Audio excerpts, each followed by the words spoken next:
Vanakkam Speaker, thank you for this opportunity. This budget is seen as an anti-poor budget.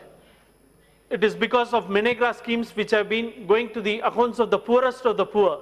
The funding has been reduced to less than 10,000 crores has been reduced from the total funding. This budget is seen as an anti-people because of disinvestment of public sector units. Like for the wrongdoing of the government in taking to put the economy on growth, you go and disinvest the profitable agencies, the #1 insurance companies like life insurance companies.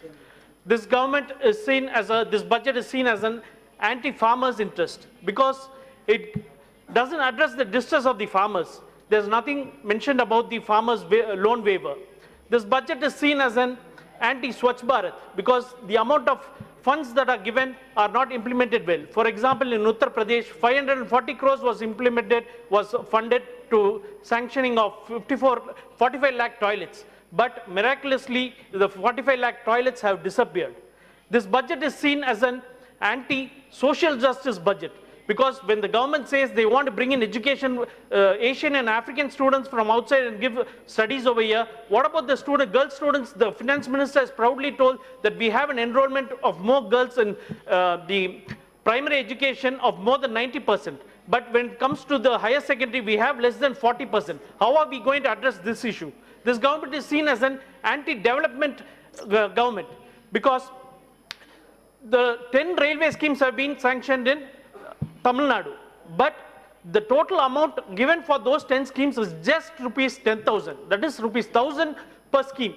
Is it a joke? How can 1,000 rupees be given for a project? The Honorable Railway Minister Piyush had come to Dharmapuri during the elections and given an election manifesto, and during the foundation stone laying between Morpur and Dharmapuri had sanctioned 360 crores. And now you are just sanctioning 10 crores. How are we to go meet the electorates?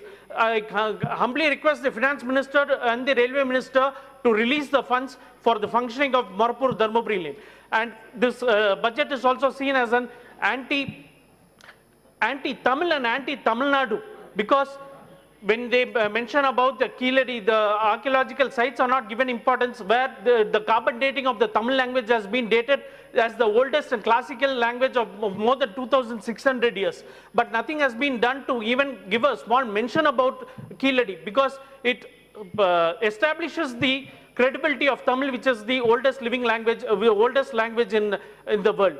And then they call this Hindu civilization, they give it a communal color, they call it as Sindhu Saraswati. I hope in future they don't call Keeladi as Vishnu Keeladi or some other sort of it. And this, even for AIMS in Madurai, just the amount of sanction which have been done, nothing has been done. And whatever funding has been done so far has been through Japan-aided JICA. And there's no allotment of funds from the central government. We would like the AIMS project to be taken off at Madurai at a very fast rate, and the funding which comes to the state is mostly from the southern states of Tamil Nadu, Kerala, Andhra and Karnataka.